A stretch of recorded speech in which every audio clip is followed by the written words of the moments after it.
Hi, I'm Dr. Matthew Weiner from the Pound to Cure weight loss program in Tucson, Arizona. I'm a weight loss surgeon. I'm a non-surgical weight loss specialist. I've also written a few books, and I'm here with Zoe Schroeder. I'm the dietitian of the practice. Great. And we are doing our very first podcast. And this is something we've talked about for a while. That's exciting. And we're doing it. And, in our practice, we really want to educate patients. That's what we found. I've been doing this for 15 years. And what I figured out is that if you get the patient as educated as possible, if you learn as much as you possibly can about the weight loss process, you're going to be so much more successful and you're going to have such a better experience. Right. And so our goal is to help you learn everything you can about all forms of weight loss, whether it's weight loss surgery, whether it's these new GLP-1 medications like Wegovy and Ozempic, whether it's nutrition. So in our practice, we really offer everything. So if you're in Arizona and interested in seeing us, we provide non-surgical weight loss in the form of GLP-1 medications like Wegovy, Ozempic, Mounjaro. We're really aggressive in helping people get their insurance to approve these medications. We obviously offer weight loss surgery. I'll do complicated revision surgeries as well as first-time procedures. And we also have a fantastic nutrition program that I think is the most comprehensive program in all of Arizona, maybe the Southwest, I'd argue. It's our first podcast, so we're totally experimenting here.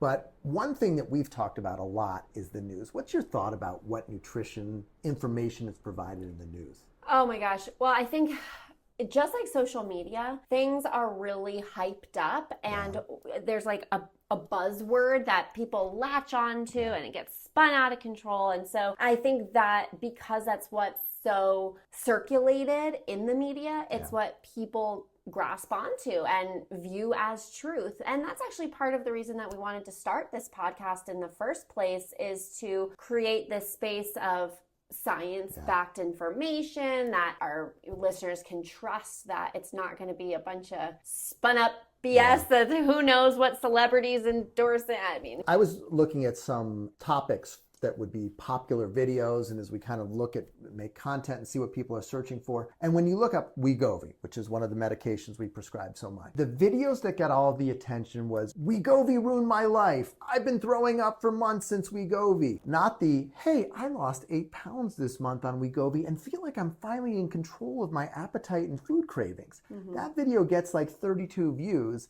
and the Wegovy is hell gets 5,000, 10,000, 15,000 views. So for some reason, people are clicking on this. This probably means no one's going to watch our podcast. Clickbait. So we might have to kind of tweak that a little bit, but we want to address some of these things. So looking at, there was an article in Rolling Stone, and I'll read you the topic that says, Ozempic users report stomach paralysis from weight loss drug. So much help, right? So this talks about how patients develop gastroparesis following taking Wegovy. We know without question this is one of the mechanisms of action. It was essentially designed to do this. It slows the emptying of the stomach so that the food will sit in there longer and you feel full longer and you have less drive and appetite for food. And so gastroparesis is one of the intended consequences. Now, if you then go and try to eat a Big Mac and a large fries with Wegovy on board and this gastroparesis, you can imagine what's going to happen. Yeah, so much hell. So much hell. Exactly. And so,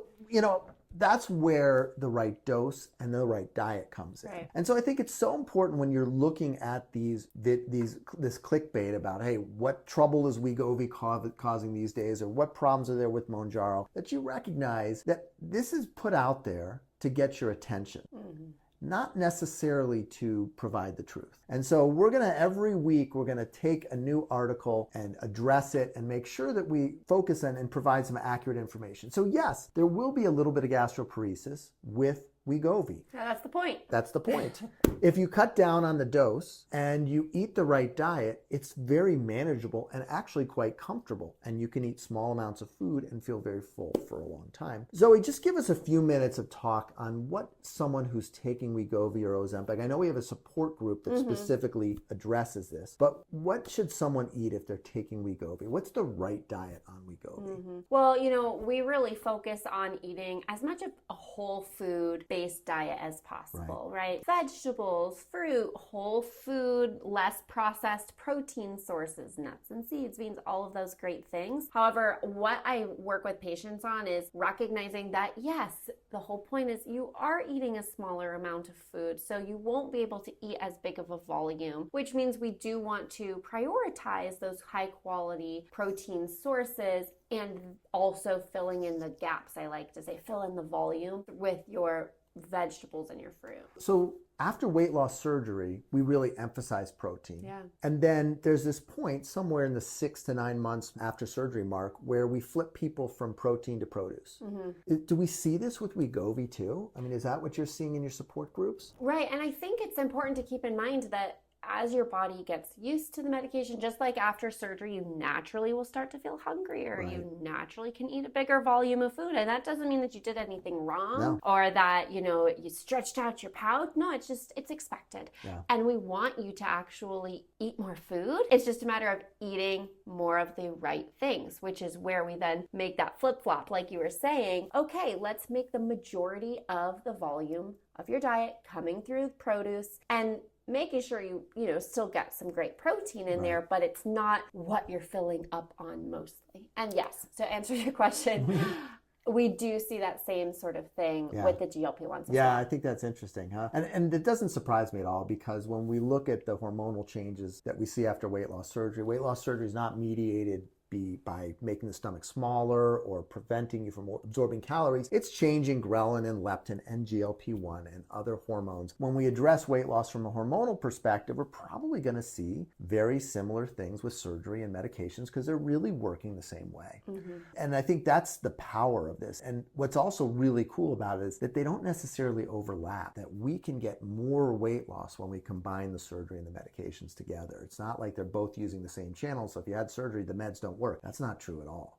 The meds work great after surgery. And I think if there is a right answer for how you lose a lot of weight, keep it off, and stay comfortable for the remainder of your life, it's the surgery plus the medications. That's how we're seeing 50, 100, 150, 200 pounds sometimes in our patients of weight loss. So I think that's really exciting. And we're just at the very tip of the iceberg on this stuff. We have not really gotten down to what the power of combining all these therapies can do. And I think in the next 10 or 15 years, we're going to see a substantial decrease in the rate of obesity in our country. I think that'd be incredible. Wouldn't that be amazing? Yeah. Yeah. So videos. We put out some videos this week on heartburn after sleeve gastrectomy. Sleeve gastrectomy is a fantastic surgery, but we do see about 5% of patients develop significant acid reflux. So the videos are on Instagram, TikTok, and all of our social media channels. What we didn't talk about, though, is nutrition. So if someone's struggling with reflux, what diet, what nutritional strategies can they use to reduce acid reflux? Well, we can kind of think about this in two capacities, right? We've got the short-term kind of like immediate foods that we want to avoid to reduce that reflux, meaning super acidic foods, right? Think citrus, tomatoes, those sorts of things that we feel in the immediate term causing some heartburn. Irritates the lining. Right. And then more so in the long term, actually, diets that are high in animal fat can actually increase that reflux as well. And so we do want to work towards making the majority of the diet, like we were talking about before, more so plant-based, getting protein in through plant-based sources. That doesn't mean you can't have animal proteins, but that's why we also like to say lean animal proteins. That's like a lower in fat. Yeah, that's a great point. Is that, on the surface level, we just want to reduce a food that causes the immediate irritation of our lining. But if we're really going to get to the bottom of the problem, that's where this whole food plant-based diet really comes in. So I think that's a great thing that we should probably make a separate video about, is acid reflux and nutrition, especially since most patients who do have heartburn after a sleeve have relatively mild heartburn that they can manage with medications. It's certainly the exception that has to go to surgery. Well, I think something that's so important for long-term success is accountability, right? It's absolutely. like that bridging the gap between knowing what to do, learning everything, but actually doing it. And so our nutrition program really focuses on the support group, building that connection and community, while also getting, obviously all your questions answered, really a personalized support in your pre-op, post-op, even if you're not getting surgery, if you're focusing only on nutrition. Yeah. So we really try to offer a bit for everybody. And the other really cool thing is that even though, yes, we offer in-person sessions in our beautiful space here, most of our online classes are via Zoom. So we actually have the program open to everybody in the country. Absolutely. We have people from out of the country, That's don't true. we? Yep. Yeah. Switzerland, Canada. Yeah, and how many support groups do we have in a day? Oh gosh, we have a lot. Yeah. So anywhere between, I'd say, 5 and 6 support groups a day. And we also have obviously the one-on-one space. We also are really grateful to our peer leaders who have our peer support. So lots of good stuff in the nutrition program. Our next segment, really probably the biggest portion of our podcast, we want to answer questions. So we get tons of questions in through our social media channels, and we do our best to answer them, but a lot of them really require more in-depth answer. Absolutely. And so we thought that we would use the podcast to take some of these questions and answer them more thoroughly for everybody so that you can get a better answer. So let's kind of walk through this. Yeah. So why don't you take the first question here, Sure. So from Karen over on YouTube, based on our video, weight loss stall 4 weeks after bariatric surgery. Is this normal? So she's in a stall for 5 weeks and she's 8 weeks post-op. This is very frustrating. Understandably so. I mean, I think that a lot of people can relate to experiencing a stall. And actually just today in one of the support groups, somebody was saying, okay, so what should I expect with rate of weight loss after surgery? And I said, you should expect that some weeks the scale will go down. Some weeks you should expect that the scale won't move at all. And that's the expectation, because there are going to be these periods of frustration. But my main thing with this is you don't want to do something extreme. Somebody said, so should I fast for 3 days? No. So what we want to do is keep controlling what you can control. Are you reaching your fluid goal? Are you reaching your protein goal? Can we add in more veggies? Can we add in more steps? That's a concept that I really like to focus on, is not necessarily what do I have to restrict or take away, but what can I add? And I think that is really applicable to so many, no matter like where you're at in this journey of weight loss, is focusing on what you can add not only takes away kind of that negative restrictive mindset, it also just routes out those things you are trying to avoid. I think that's why we get along so well, is because I could not agree with you more. The Pound of Cure, our program, is based on a pound of vegetables, which is really the first part of our nutritional program, is adding a pound of vegetables into your diet. So we start by adding it in. We don't start by restricting it. And that's so important, because nutrition, you should be able to enjoy food. You should be able to get through your day without starving to death and feeling miserable. And so any nutritional program that you're not comfortable on, you're probably not going to stick with. That's something a concept I really like to drive home is, if you are, so we're always told, or maybe we used to believe, that in order to lose weight, you have to eat less. You have to eat less and exercise more. But the reality is the more that you try to fight against your hunger and fight against your body, guess what? Your body will win. Every time. And it ends up backfiring. So I think that's something that we certainly agree on, is we don't want you to be feeling hungry and deprived. So it's about eating as much as you want to feel full, but what you're eating. Yeah, absolutely. All right, fantastic. So next question, this is on YouTube, and it's gastric sleeve versus gastric bypass. What's the difference in 2023? So this video is actually, when I work with a new patient, I kind of bring out my computer and I do the whole drawing that I have on this video. So I've done that talk, God, probably 1,000 times. So anyway, I put it up on YouTube so that people could kind of, especially if you're a new patient and you want to watch it before you come and meet with me, that'll kind of jump us ahead so we can really talk and ask specific questions like this one, which is it okay to have the gastric bypass if you have symptoms of IBS beforehand? And that's a fantastic question, because it definitely is an issue. There is no perfect way to lose weight. That's the honest truth. And especially if you have 50, 75, 100 or more pounds to lose weight, you can't make an omelet without breaking a few eggs.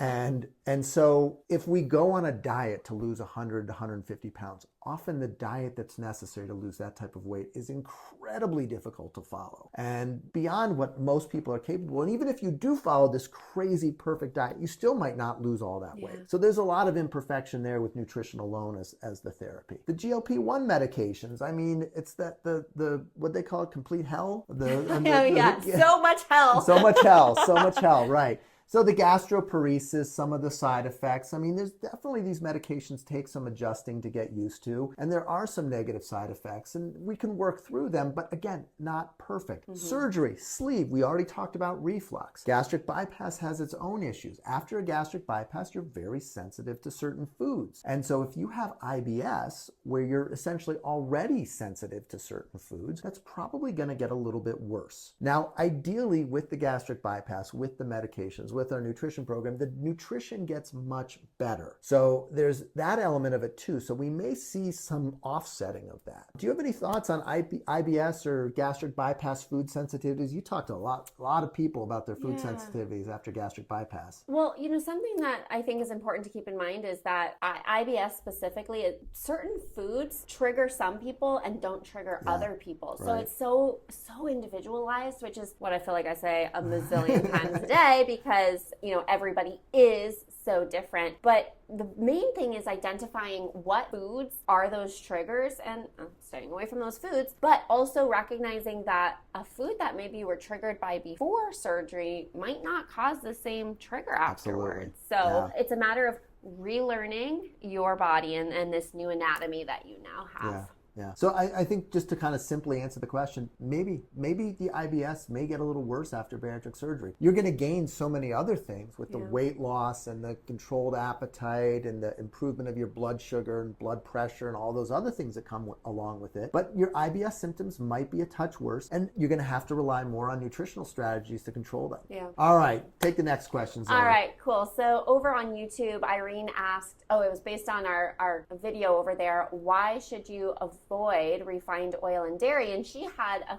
follow-up question, thoughts on oat milk. Sure. And I love this question, partly because I get it all the time. And so I think oat milk has really had its moment. It's had its shining buzzworthy moment we were talking about earlier. But the thing is that oat milk as a milk alternative, most of them do have a lot of sugar in them. Right. And do have a lot of carbohydrates. Now, something that we talk a lot with our patients about is we don't need you to count calories or count carbohydrates, but I like to view it as you want to have awareness. Right. Just like with calories and vegetables, for example, the same sort of thing goes for this. So visualize a bowl of oatmeal, right? And how do you feel after eating this bowl of oatmeal? Feel really full because you're getting all that fiber in there. You're getting some protein. It's very filling. Versus drinking a glass of oat milk. Maybe they both have 20 to 25 grams of carbohydrates in there, but how much more satisfied would you feel? So with all of that to say, I prefer recommending unsweetened almond milk as a great base for smoothies and that sort of thing. In terms of oat milk, not my favorite new milk alternative. What do you think? I agree with you. I think even more important though than whether it's oat or almond milk, and I totally agree, almond milk is definitely the preferred choice over oat milk. But I think more important is what else is in that. The artificial flavors, the artificial sweeteners, the sugar. Some of them are full sugar sweetened, right? So I think the first step is to make sure that you're doing the unflavored, just the straight up, essentially it's water and oats or water and almonds. Right. And then from there, if you're already there, then maybe choosing the almond milk over the oat milk. But I'd rather someone have oat milk unsweetened than sweetened almond milk. Wouldn't you agree on that? Right, yeah, definitely. No question. But if it's a brown sugar oat milk shake and espresso from it's oat milk, it's healthy. Exactly. All right, so for our last question, this is from our YouTube video, Optimal Weight Loss Combining Nutrition, GLP-1 Medications, and Bariatric Surgery. So I'm 4.5 years into Roux-en-Y. This is a overseas patient. So they lost 35 kilos, which is about 85 pounds. And it was a second weight loss surgery. She's put on 10 kilos, which is 22 pounds in the last 5 months. That's a lot of weight gain in a short period of time. So when someone's gaining, especially after a bypass or really any weight loss surgery, 25 pounds in 5 months, 5 pounds a month, something's going on. That's not just I'm eating a little bit too much. There's something else at play. And here we find what is at play in this next line. I don't think I'm doing anything differently. I am on lithium, major weight gaining medication, but also vitally important to people who suffer from bipolar disease. And insulin for diabetes. Insulin is essentially, it's a weight gaining hormone. You take insulin, you gain weight. We see this with diabetics. As soon as you put a diabetic on insulin, they gain 20 or 30 pounds. So, and just started an antidepressant, anti-anxiety medication. Don't mention what it is, but I could guess that it's probably a weight gainer, something like Abilify, risperidone, something along those lines. And I'm going through the changes of life. So let's put menopause in there as well, right? I mean, forget about it. I can't, if you want to hear the perfect storm. It's exactly what this is. Insulin, lithium, probably a weight gaining psych med. Menopause, also 4.5 years after a Roux-en-Y. The magic of the Roux-en-Y is good for 4 to 5 years. It doesn't wear off completely. It's not like you're going to regain your weight, but that's certainly where people start to have to work a little bit harder to maintain their weight loss. And so then, you know, I think the saddest part of this is the whole line that I'm in Australia, and due to my diabetes, I'm able to see a dietitian for free. So it's time to take the offer up. Feel like such a failure. And I think that the most important message here is that you're experiencing a side effect of medication, and that side effect happens to be weight gain. You're not a failure. Any other person who was put on this exact same medication regimen would gain 10 kilos in 5 months. That's just the effect of these medications. And so it's so important that you take a comprehensive view. And the truth is, nutrition alone is not going to solve this problem. Right. You know, you have to address, is there a medication besides lithium that you can take and maintain your mental state? And this new anti-anxiety medication, to me, even this medication would have to work really, really well, because it's causing a tremendous amount of anxiety from the weight gain we're seeing as a result of it. And so you have to make sure you factor in the weight gaining component of medications when you determine whether or not it's a good choice for you. And so this is a person, if they were in my office, I would immediately get them on a GLP-1 medication like Ozempic or Mounjaro. In the US, we'd have no problem getting them approved. I would aim for Mounjaro. It's way more effective, and that would help to get them off the insulin. Then I would also have them work with their psychiatrist to look at their new medication and lithium and see what our options are to come up with something like Lamictal or Trazodone that may be a little less obesogenic. What would you have this person do in your support group in your office if you're meeting with them? Yeah. Well, just to kind of mirror what you were saying, is this does not mean that you're a failure, that the surgery has failed. Whether or not medication has a role in this weight regain, I always like to use the phrase pause and pivot, right? It's not that everything is going to hell. It's that sometimes we can it feels that way. Zoom out, see what's going on, because when you're in it, it feels like it's you can't get out of it. It's helpless, right? So being able to zoom out, Dr. Weiner had so much great insight to share on the medications, see what's going on. So from my perspective, I would do the same thing. Zoom out, let's see what's going on here. What are you eating on a regular basis? Do we have an area of opportunity to add more stuff, add more vegetables, add more, right? Add more of those good things that we were speaking on earlier. And like I said, pause and pivot. So if there is that area of opportunity to maybe make some positive changes to the nutrition, if maybe some old habits have slipped back in that you do want to reprioritize, then we can use that as the opportunity to make those baby steps in the right direction to avoid feeling overwhelmed. Yeah, that's great advice. I mean, fantastic. So I think if you're out there and you're listening to this, I hope you are, pause and pivot, take some time and really recognize that this is not something that you've done.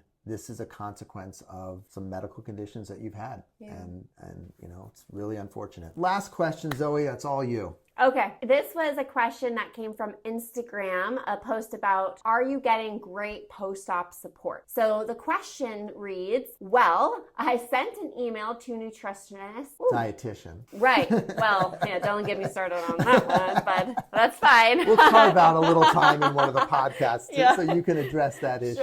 Sure. So this is a question about calories, letting know my stats, whether or not am I eating enough calories. And the average calories in August totaled about 647 daily, and no response. So obviously, to make a more comprehensive answer. There's a lot of questions I would want to ask this person, but just kind of that umbrella answer, since that's what we have. Right. In our practice, we do not give calorie targets. Targets that we give are fluid and, depending on how far post-op you are, a protein goal. It's more important where your calories are coming from. Those whole foods that we spoke about earlier, high quality, lean protein sources, fruits and vegetables, eating to feel full and satisfied of the right things, and knowing that if you are working with your metabolism in that way, we don't need to get super nitty-gritty about those calories. And I think that a lot of people can get really hyper-focused on tracking calories and doing that sort of thing. So obviously, I would want to know a lot more about your stats that we don't have here, but there's so much more that goes into it than just that. What are your thoughts on calories?